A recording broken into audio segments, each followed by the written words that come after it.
ඉතින් කලින් අපි WordPress session එකක් කරා. ඉතින් ඒ session එකේදී මම ස්පෙෂල් session එක right. හරි ඒකේදී පොඩි website එකක් හැදුවා. ඒ website එක කොහොමද අපි hosting එකක් buy කරලා ඒ buy කරපු hosting එකට upload කරන්නේ නැත්නම් ඒක හරියට වැඩ කරගන්න විදියට කරගන්නේ කොහොමද කියලා. හරි. ඉතින් මෙතනදී මම domain එකත් එක්ක link කරන්නේ නැහැ. hosting එක buy කරන part එක සහ ඒක කොහොමද අපි හරියට upload කරගන්න කියන part එක මම මෙතෙන්දී කියා දෙනවා. එතනින් පස්සේ ඊළඟ වීඩියෝ එකේදී තමයි මට ඊටු ටික කරන්න වෙන්නේ. මොකද චුට්ටක් හරි එකේ ඉන්නේ class එකක් පටන් ගන්න යන්න තියෙන හින්දා. හරි. එහෙනම් අපි යමු වැඩේට. දැන් මුලින්ම මේ Google එකට ගිහිල්ලා ඔයා type කරන්න KDJ hosting කියලා. හරි. KDJ hosting කියලා type කරලා පස්සේ ඔයාට එනවා පළවෙනි link එක kdjhosting.com. හරි. මේකෙන් පුළුවන් අපිට hosting එකක් ගන්න. ඉතින් ඔයාට hosting එකක් ගන්නවා නම් KDJ hosting කියන්නේ මගේ company එකම නෙමෙයි. ඔයාට පුළුවන් ඔයාට කැමති company එකකින් name cheap වෙන්න පුළුවන්, hosting එක වෙන්න පුළුවන්. හරි. ඕනම company එකකින් hosting එකක් ගන්න. ඉතින් hosting එකක් ගද්දී වැඩිම බලන්න ඕනේ මෙන්න මේ වල තියෙන. හරිද? මොන plans ද කියන එක. දැන් මගේ එක එක විදියට plans තියෙනවා. දැන් මෙතනදී small business hosting එකක් ගත්තොත් එහෙම ඒක තමයි අඩුම hosting plan එක වෙන්නේ. ඉතින් මේකේ choose plans ගියාට පස්සේ ළමයි මෙන්න මෙතන එනවා ඔයාලා list එකක් 500 1000 2000 ඔය වගේ කියලා. මෙන්න මේකේ 500 එක වෙන්නේ සාමාන්‍යයෙන් මාස 3ටම ඩොලර් 4යි. ඉතින් ඔයාලට පොඩ්ඩක් අරන් බලන්න පුළුවන් මාස 3ටම ඩොලර් 4ක් වගේ පොඩි ගණන් කියවලා. හරි ඒක පොඩිද ලොකුද කියලා තියෙන්න වෙන්නේ ඔයා මත කොහොම හරි ඩොලර් එකේ ගානත් වැඩි හින්දා ඉතින් ලොකුවට හිතන්න එපා සාමාන්‍යයෙන් අපිට විවිධමක් යනවා මේ වනම දැක් කරන්න හරි ඕනනම් ඒ විදිහට try එකක් දීලා බලන්න පුළුවන් මම මෙන්න මෙතනින් order now කියන බටන් එක ඔබනවා හරි order now බටන් එක එබුවට පස්සේ ඔයාගෙන් අහනවා domain එකක් අලුතෙන් ඕනද කියලා ඕනනම් ඔයා domain එකක් මෙතනින් com එකක් නම් com එකක් හරිද ඔයාට මේ විදිහට select කරලා ඊට පස්සේ domain එකක් අලුතෙන් ඕනේ කියලා මෙතන check එකක් දාගන්න පුළුවන් හැබැයි ඔයා ගාව already domain එකක් තියෙනවා නම් ඔයාට තියෙන්නේ මෙන්න මෙතන ඒ domain එක kdj මට මතක විදියට මම ගත්ත kdjlk.link හරි මොකක් හරි නෑ kdlk එතකොට kdlk.link වගේ වෙන්න ඕනේ මට මතක විදිහට. ඉතින් මම මේ විදිහට type කරනවා. පස්සේ domain එක hosting company කියලා වෙනස් කරගන්නත් පුළුවන් main domain එක. එහෙම නැත්නම් ඔයාලට අලුතෙන් domain එකක් add-on එකක් විදිහට add කරන්නත් පුළුවන්. ඒවා මම කියා දෙන්නම් බය වෙන්න එපා. හරි. දැන් මෙන්න මේකේ use කියන click කරලා පස්සේ ওই විදිහට අපිව වෙනම page එකට යනවා. හරි. ඊට පස්සේ මෙතනදී පෙන්නනවා ඔයාට ඕනේ quarterlyද annuallyද කියලා annually ගන්නවා නම් 125ක ඔයාට discount එකක් තියෙනවා but quarterly ගත්තොත් ඔයාට discount එකක් නැහැ sorry ඉතින් කොහොම හරි මෙන්න මේකේ මම දැන්ට quarterly කෙනෙක් ගන්නවා ඉතින් quarterly ගත්තාම ඔයාට බලන්න පුළුවන් ඔයා ගත්තේ වල හරියටම ඒ දේවල් ටික තියෙනවද කියලා මෙතනදී හරි ඉතින් ඒවා අනිවාර්යෙන් check කරන්න ඊට පස්සේ continue button එක දුන්නට පස්සේ ඔයාගේ check out section එකට යනවා හරි ඉතින් check out එකට යන අතරතුරම මෙතනට ගිහිල්ලා ඔය වැඩ ටික වෙනකන් හරි දැන් මෙතන පෙන්වනවා ඇති මේ විදිහට ඔයාගේ ඔන්න කතන්දරේ තියෙනවා ඔයාලට ප්‍රොමෝ කෝඩ් එකක් දැන් විශේෂයෙන්ම KD hosting එකේ ප්‍රොමෝ කෝඩ්ස් එම available වෙනවා. ඉතින් චුට්ටක් මම KD Jayakody page එකක් නැත්නම් profile එක බලන්න. ඒ වගේම තමයි TikTok එකේ මම ගොඩක් දේවල් වල ඔය වගේ දානවා. හරි. ඉතින් දැම්මට පස්සේ එතනින් ඔයාලට අදහසක් ගන්න පුළුවන් කොහොමද ප්‍රොමෝ කෝඩ් එකක් ආවද නැද්ද කියලා. හරි. දැන් මේකේ check out කියන option එක click කරලා පස්සේ ඔයාලට පුළුවන් hosting එක ගන්නට. හරි. hosting එක ගන්න කියන්නේ check out එකට ගියාට පස්සේ ඉතින් pay කරන්න තමයි වන් තියෙන්නේ. ඉතින් වෙන මොකුත් නෙමෙයි. pay කරන්න තමයි තියෙන්නේ. හරි. මෙන්න මෙතනදී ඔයාලට Google එකෙන් sign in වෙන්න පුළුවන්. දැන්ට මම Google sign in වෙන්නම්. හැබැයි චුට්ටක් මම අනිත් පැත්තට මේක ගන්නම්. ඔන්න Google sign in වෙනවා. හරි. sign in with Google. මම click කරා කියලා හිතා ගන්නකො. හරි. click කරලා මම මේකේ ඔන්න account එකක් අලුතෙන් හදනවා. හරි. link initiated. Please complete your account. හරි. එතනදී Google එකෙන් sign in වෙද්දී තව අමතර information වගේක් අහනවා ඒ ටික අනිවාර්යෙන් දෙන්න වෙනවා හරි ඉතින් මම මෙතනදී මගේ mobile number එක හරි yes company details අරවා මේවා ටික දෙන්න පුළුවන් ඒ ටික දැන්න නොදී bank transfer කියන එක දෙන්න හරි ඉතින් ඔයාලට credit card එකෙන් ගෙවනවා නම් ඒ වෙලෙම ඒකත් option එක මෙතන තියෙනවා Stripe තමයි use වෙන්නේ නැත්නම් bank transfer එක කියන එක click කරලා ඔයාලට පුළුවන් මෙන්න මේකේ complete order කියන එක දෙන්න complete order කියන දුන්නට පස්සේ මොනවා හරි fill වෙලා නැත්නම් ඒ ටික fill කරපාන් කියලා මෙතන කියාවි හරි රතු පාටින් පෙන්නාවි ඒ ටික අනිවාර්යෙන් fill කරලා මිසක් යන්න එපා දැන් personal information එකේ මගේ රතු පාට උනේ මොනවාද බලමු you did not enter your address city state ඒ ටික අනිවාර්යෙන් මේවා කරන්න ඕනේ මොකද domains එකම ගද්දි ඊට පස්සේ ඒ දේවල් වලට මාර වැදගත් වෙනවා මේ දේවල් ටික optional තියෙන මේක විතරයි අනිත් ඔක්කොම මට fill කරන්න වෙනවා ඉතින් මම ඒ ටික fill කරන්නම් මේ විදියට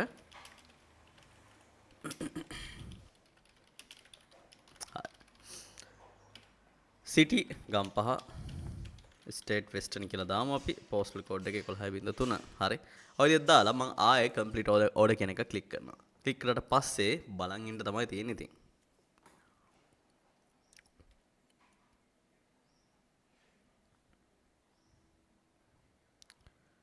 හරි ඔන්න මට ඊමේල් ඇඩ්‍රස් වෙරිෆිකේෂන් එකක් එනවා මගේ මේල් එකට මෙන්න මේ විදියට KDG hosting එකෙන්. ඉතින් ඔන්න ඕක ක්ලික් කරලා පස්සේ මට පුළුවන් මේ මගේ account එක complete කරගන්න සහ විශේෂයෙන්ම මෙන්න මෙතනදී ඔයාලට පෙන්නනවා ඔයාගේ invoice number එක unpaid තියෙන්නේ. හරිද? ඒ bank transfer නේ දුන්නේ. එතකොට ඔයා pay කරාට පස්සේ KDG hosting මගේ team එකෙන් තමයි ඒක approve කරන්නේ. approve කරාට පස්සේ මේක paid කියලා ඒවි. සහ ඔයාලට bank transfer එක තාමත් ඔයාලට ඕන නම් credit card එකට මාරු කරගන්න. මෙතනින් credit card එක මාරු කරගෙන ඔයාලට payment කරන්න පුළුවන්. ඒ වගේම download කරගන්න පුළුවන්, print කරගන්න පුළුවන් මෙතනින්ම. එහෙම නැත්නම් කෝකටත් go back කියන එකට යන්න. ඊට පස්සේ ඔයාලට පෙන්නාවි මෙතන my invoices යටතේ unpaid invoice එකක් තියෙනවා. ඔයාලට ඕන වෙලාවක services වල my services ගිහලා බලන්න පුළුවන්. ඔයා order කරපු service එක මෙතන තියෙනවද? ඒක active ද කියලා. දැන් මේක pending තියෙනවා කියන්නේ active නැහැ කියන එක. හරි. ඒ වගේම තමයි මේක හැමදෙස්සම මේ please check your email and blah blah blah කියලා එන්නේ. ඔයා verification link එක click කරගනකම් මෙන්න මේ විදියට ඔයාගේ email එක verify වෙනකම් හරිද KDG hosting එකෙන් ඔයාට ඕක මේ ඒවි. ඊට පස්සේ refresh එකක් දාන්න ඔයාට ඒක ආයෙන්නේ නැහැ කියන එක. දැක්කද? ඒක ගියා. දැන් මෙන්න මෙතනදී ඔයාට billing සම්බන්ධව ගත්තොත් my invoices යටතේ ගිහිල්ලා ඔන්න billing වල my invoices යටතේ ගියාට පස්සේ ඔයාට මෙතන බලා ගන්න පුළුවන්. ඔයාගේ invoice number එකත් එක තියෙනවා. හරි. ඔහොම චුට්ටක් ඉන්නකෝ. හරි. ඉතින් චුට්ටක් ඉන්න කිව්වේ මම බැංක් එකකට transfer කළා. හරිද? මගේ hosting එක approve කරගන්නකම්. හරි. ඉතින් දැන් මම මේක refresh කරොත් එහෙම ඔන්න මගේ hosting එක approve වෙලා තියෙනවා. sorry approve වෙලා නෙමෙයි මෙතන bill එක මම ගෙවලා නැහැ. හැබැයි approve වෙලා තියෙනවා. චුට්ටක් ඉන්න bill එකත් මම ඔහොමම ගෙවලා එන්න. හරි. ඔන්න මම bill එකත් ගෙවුවා. හරිද? ඉතින් ඔන්න දැන් බලුවොත් එහෙම refresh කළා bill එක paid. ඒ වගේම තමයි services වල my services වලට ගියාට පස්සේ ඔයාලට බලා ගන්න පුළුවන්. එතන active status එකේ ඒක තියෙනවා. සහ next due date එක කවද්ද හැම දෙයක්ම automatically ඔයාලට මෙතන set වෙනවා. හරි. ඉතින් ඔයාලට මේ hosting එක ඕනේ නැත්නම් මෙතන click කරලා හරිද? ඔයාලට පුළුවන් මෙන්න මේකේ යටටම ගියාට පස්සේ තියෙන request cancellation. හරි. විශේෂයෙන්ම credit card link කරාට පස්සේ අපේ අයියලා කියනවා අක්කලා කියනවා අනේ මේ automatically කැපෙනවා මම දැන් දන්නෙත් නැහැ. ඒ දන්නේ නැහැ කියන excuses කිසිම දෙයකට අදාළ නැහැ. ඒක මටත් එහෙමයි. හරි. මගේ සර්විසස් වලටත් දන්නේ නැහැ කියන එක්ස්කියුස් එක අදාළ නැහැ. ඔයාට සර්විස් එකක් එපා නම් ඔයා අනිවාර්යෙන් ගිහිල්ලා cancellation request එකක් දාන්න ඕනේ. නැත්නම් ඔයාගේ කාඩ් එක link කරලා තිබ්බොත් auto කැපෙනවා. හරි. ඒක refundable ද නැද්ද කියන එක එක එක කම්පැනි වලින් decide කරලා තියෙන්නේ. හරි. එතකොට මෙන්න මේකේ බලන්න මෙන්න මේ my services වලට ගියාට පස්සේ මෙතන මේකේ කතාවක් තියෙනවා. හරි මේ ගත්ත එක hosting එකක් විතරයි. හරි. දැන් ළමයි හිතන්න ඔයාලා මොනවා හරි hosting company එකත් එක්ක hosting එකත් එක්ක ප්‍රශ්නයක් තියෙනවා නම් ඔයාලට පුළුවන් සාමාන්‍යයෙන් hosting company එකේ live chat එකක් තියෙනවා නම් live chat එකට ගිහිල්ලා chat එකක් දාන්නත් පුළුවන්. mobile number එකට කතා කරලා එහෙම කරන්නත් පුළුවන්. දැන් පිටරට ඒවන mobile number එකට කතා කරන්න බෑනේ බා. හරි. එතකොට ඔයාලා live chat එක හරි එහෙම නැත්නම් මෙන්න මේකේ support වල open ticket කියලා තියෙනවා. නැත්නම් මේ tickets කියන එකට යන්නකෝ. හරි. සාමාන්‍යයෙන් මේ කතන්දරෙත් එක්ක ඒ කියන්නේ ඔයාලට මොන හරි ප්‍රශ්නයක් තියෙනවා ඔයාලට මොන හරි වෙනස් කරගන්න ඕන නම් hosting එකේ domain එක මාරු කරගන්න ඕන නම් ඒ ඕනම දෙයකට hosting එකෙන් කියනවා ඔයාලට ticket එකක් submit කරන්න කියලා. ඉතින් මෙන්න මෙතන submit ticket ගිහිල්ලා ඔයාලට පුළුවන් අලුතෙන් ticket එකක් දාන්න. ඒක general inquiry එකක් වෙන්න පුළුවන්, payment information එකක් වෙන්න පුළුවන්. හරි. එතකොට ඔයා මොන හරි payment එකක් ගෙව් එකක් සම්බන්ධව නම් payment information ගිහලා ticket එක මොන හරි ඒ කියන්නේ attach කරලා ඔයා pay කරපු slip එක attach කරලා එහෙම නැත්නම් ඔයාලට මොන හරි ප්‍රශ්නයක් තියෙනවා නම් ඒව ගැන මෙතනින් අහන්න පුළුවන්. කොහොම හරි මම general inquiry එකක් දාන්න ගියොත් එහෙම ඔයාලට තියෙන්නේ මෙතන subject එකයි වගේ message එකයි ඔයාලට මොන හරි files තියෙනවා නම් screenshots මොන හරි තියෙනවා නම් ඒව ටික දාලා submit කරන්න. මොකද shared hostings ගත්තාම shared hostings දවස් ඒ කියන්නේ දවස් 365ම වැඩ කරනවා කියලා කියන්න බෑ. හරිද? දවස් 365ම වැඩ කරනවා නැත්තේ නෑ. හැබැයි සමහර ලාවට පොඩි down times ඊට පස්සේ maintenance එහෙම හරිද එන්න පුළුවන්. ඒක ඕනම කතන්දරයකට තියෙනවා. ඒවා කලින් දැනුම් දෙනවා. හරිද? සමහර දේවල් තියෙනවා දැනුම් දෙන්නේ නැතිව එකපාරටම වෙන දේවල් load එක වැඩි වෙලා වෙන්න පුළුවන්. හරිද? එක ප්‍රශ්න. හරි. සමහරලාට ඕගොල්ලන්ට මාකටිං වයිස් කියන්න පුළුවන් නෑ මේව ඩවුන් වෙන්නේ නෑ කවදාවත් කියන්නවන්ද කියලා. හැබැයි කිසිම දෙයක් අරප කියන්නේ සියලු දේ අනිත්‍යයි කියලා. හරි. ඒ වගේම මතක තියාගන්න අපි ඕනම දෙයකට සැරසලා ඉන්න ඕනේ. බෑකප්ස් කියන එක අපි ගාව තියන්න ඕනේ. හරිද? කිසිම කම්පැනියක් මත ඩිපෙන්ඩ් වෙන්න එපා. ඩිපෙන්ඩ් වුණොත් එහෙම එදාට අපිට අනිවාර්යෙන් දවසක කියලා වෙනවා කියන එක. හරි. මම මගේ කම්පැනි මතවත් ඩිපෙන්ඩ් වෙන්න කියලා කියන්නේ නෑ. හැමතිස්සම මම ඕගොල්ලන්ව එඩියුකේට් කරන්නේ ඉන්ඩිපෙන්ඩන්ට් වෙන්න. ඉන්ඩිපෙන්ඩන්ට් වෙනවා කියන්නේ මේ සල්ලි හම්බ කරලා ඒ පැත්ත කරලා ඉන්නවා කියන එක නෙමෙයි. එකම දේ තමන්ගේ සර්විස් එකක් වුණත් තමන් තව කම්පැනියක් මත ඩිපෙන්ඩ් වෙනවා නම් ඔයා හැමතිස්සම ඔයාගේ බෑකප් එක තියන් ඉන්න විදිහට ඔයා එඩියුකේට් වෙන්න ඕනේ. හරි. එහෙම නැතොත් එහෙම sorry.com. ළමයි මෙන්න මෙතනදී hosting එකේ buy කරන part එක ඉවරයි. හරි. දැන් මම යන්නේ මොකක්ද දන්නවද? මම මුලින්ම example එක open කරගන්නවා. example එක open කරගෙන මගේ තියෙනවා ළමයි මේ start හරි ඔන්න Apache MySQL එක ගත්තා. ඊට පස්සේ මම මෙතන මගේ domain එකක් තියෙනවා බං මේ මම හිතන්නේ name cheap එකේ තියෙන්නේ චුට්ටක් මට දෙන්න time එකක්. මම ඒකත් ඉක්මනට මොහොන් ඒකත් එහෙම උගන්වන්නම්. හරි. kdlk.link එක තියෙන්නේ මං හිතන්නේ name check එකේ. මොකද මං කලින් වීඩියෝ එකක් කළා ඇති කොහොමද domain එකක් ගන්න, ඒක GitHub එකත් එක්ක link කරගන්න කොහොමද, හරිද? එතකොට ඒ වගේ දේවල් ඒවා බලන්න. මගේ YouTube channel එකේ බලලා ලොට් එකක් තියෙනවා. please ඒවා study කරන්න. එහෙම නැතුව මේක නෑ අරක නෑ කියලා කම්මැලිකමෙන් පැත්ත කරලා ඉන්න එපා. ඒක එච්චර හොඳ ගතිගුණයක් නෙමෙයි ළමයි. හරිද? ඕකේ. දැන් ඕම ඉන්නකෝ. හරි. ඉතින් මම ඔන්න මගේ නේම් චිප් එක ලොග් වුණා. මේ ලොග් වෙන දේවල් අරම මේවා පෙන්වන්න බෑ. සමහර ලාවට ඩාන් වෙන ඩුන් වෙන්න පුළුවන් හින්දා කියන ලොග් වෙන්න. හරි. අනිත් අර හොස්ටෙන් එක ගන්න තැන හැමදේම මම කියලා තියෙනවා. හරි. ඉතින් මෙන්න මේකේ මේ වගේ තැනකට නේම් චිප් එකට ගියාට පස්සේ දැන් හොයපන්කො කොහෙද මේ ඩොමයින්ස් ටික තියෙන්නේ කියලා. මේ තියෙන්නේ ඩොමයින්ස් වල මේකේ ඇති කොහේ හරි තියෙන්න එපා. ඉතින් නේ කොහොබම් මේක මේ තියෙන්නේ accounts වල dashboard තියෙනවා. ඊට පස්සේ මේකේ expiring or expired තියෙන domain list තියෙනවා. මේක දැක්කේ නෑනේ. හරි. මේ domain list කෙනෙක් ක්ලික් කරන්න. ඔයාගේ domains ටික බලන්න domain list. හරි. hosting නම් hosting list. දැන් domain list එකට ගියාට පස්සේ බං මට පෙන්වන්න නැද්ද? seriously? I don't know. මගේ domain එක කො? කවුද ඉස්සුවේ? මං හිතන්නේ මම domain එක ගන්න තියෙන්නේ මේකෙන් නෙමෙයි මට පේන තියෙන්නේ. මං මොකෙන්ද ගත්තේ? ඉන්න බල. ඔන්න හරි. ඔන්න හොයාගත්තා. මගේ අනිත් account එක නේ අරන් තියෙන්නේ. හරි. මෙන්න මේකේ domain list යන්න ඕනේ නැහැ. dashboard එකට ගියාට පස්සේ ඔයාගේ domain එක පෙන්නනවා. කෝකටත් domain list යන්න පුරුදු වෙන්න. domain list එකට ගියාට පස්සේ ඔයාගත්ත domains ටික පෙන්නාවි. දැක්කනේ. kdlk.link. ඉතින් මගේ තියෙන්නේ මම අතෙන්ට දැම්මෙත් හරියට මේකින්ද ගැටලුවක් නැහැ. හරි. කොහොම හරි මුලින්ම මේ kdlk.link කියන එකට යන්න. ගියාට පස්සේ මෙන්න මේකේ manage කියලා තියෙන අන්න එකට යන්න. හරි. මැනේජ් එකට ගියාට පස්සේ ළමයි මොකද කරන්නේ? මක්කයි කරන්නේ? ඉන්නකෝ.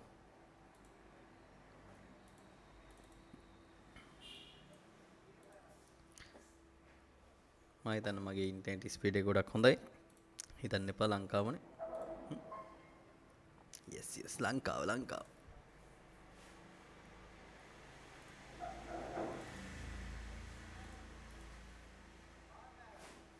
මම හිතන්නේ මගේ කනෙක්ෂන් එක ඩවුන් අයින්ද.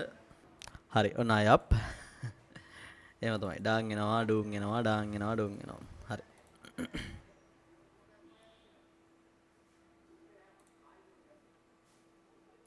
ඉන්න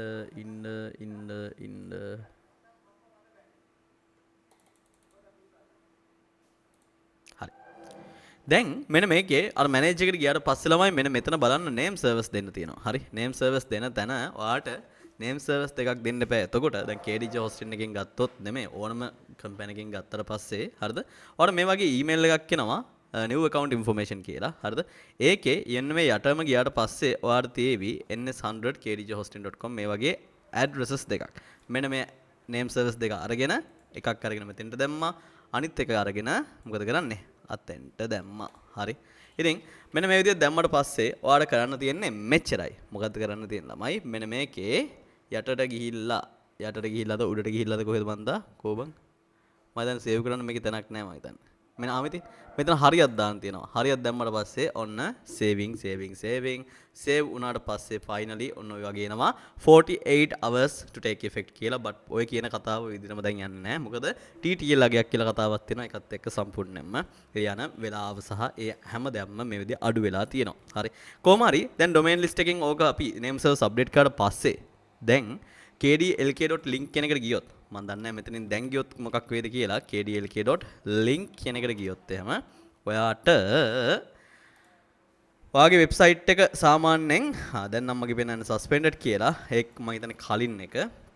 බලමු අපි ඉන්කොග්නිටෝ වින්ඩෝ එකට ගිහිල්ලා. හරි. ඊට කලින් පොඩි මේ වගේ වැඩක් කරන්නකෝ. මුලින්ම ns check කියලා ගහන්න Google එකේ. හරි. දැන් මේ වගේ DNS මාරු කරාට පස්සේ හරිද? ඒ ආපු ඉන්ෆර්මේෂන් එකට ආපු DNS මාරු කරාට පස්සේ මෙන්න මේකේ DNS checker කියලා තියෙනවා. හරි. DNS checker එකේ මෙන්න මෙතන ක්ලික් කරන්න. උඩ logo එක ක්ලික් කරන්න. ඒකට මුලට යනවා. ඒකට ගිහිල්ලා මෙන්න මෙතෙන්ට දාන්න ඔයාගේ link එක. ඊට පස්සේ name service ns කියන එක select කරලා search කියන බටන් එක ඔබන්න. හරිද? එතකොට මෙන්න මෙතන පෙන්වන්නේ ඔයාගේ දැන් මාරු කරපු details ටික නම් අන්න ගැටලුවක් නැහැ. හැබැයි එහෙම පෙන්වන්න නැත්නම් අන්න පොඩි කොරහක් තියෙනවා. තාම DNS propagate වෙලා නැහැ. මොකද වචනේ propagation. හරි. එතකොට හරියට DNS propagate වුණොත් විතරයි අපිට මේ වැඩේ කරගන්න පුළුවන්. එතකොට තාම ඒක වෙලා නැති හින්දා බලා සිටිනු මැන කියන කතාව වෙනවා. කොහොමදත් මේක refresh කරලා බලන්න. එතන kdlk.link එකේ ඒ අදාළ දේවල් ටික වෙනස් වෙලාද කියලා හරිද? double verification එකට yes වෙනස් වෙලා ගැටලුවක් නැහැ. හරි ළමයි. දැන් ඕක වෙනකන් අපිට බලන් ඉන්න බෑනේ. මම මේ පාර්ට් එකෙන් මෙතන ඉවර කරන්න.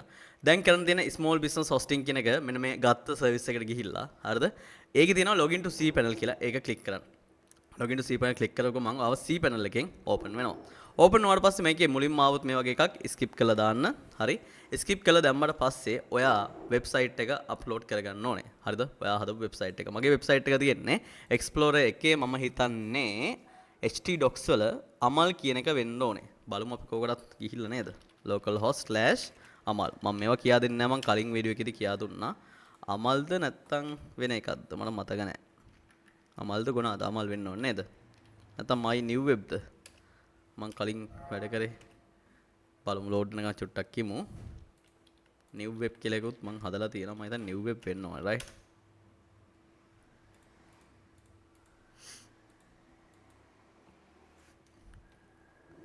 එන්නකෝ එහෙම තමයි ෆස්ට් ටයිම් එක්සැම්ප් එකේ ලෝඩ් කරද්දි පොඩක් ටයිම් එකක් යනවා. හරි.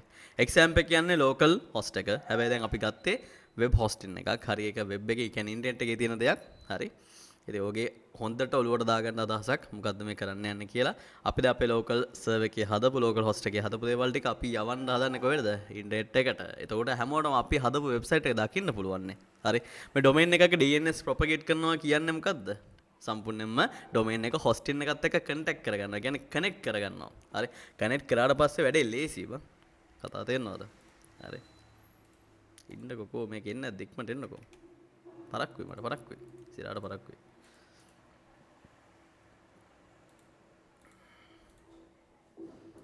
අන්ලෝඩ් වුණා. මේක නෙමෙයි, අමල් නෙමෙයි.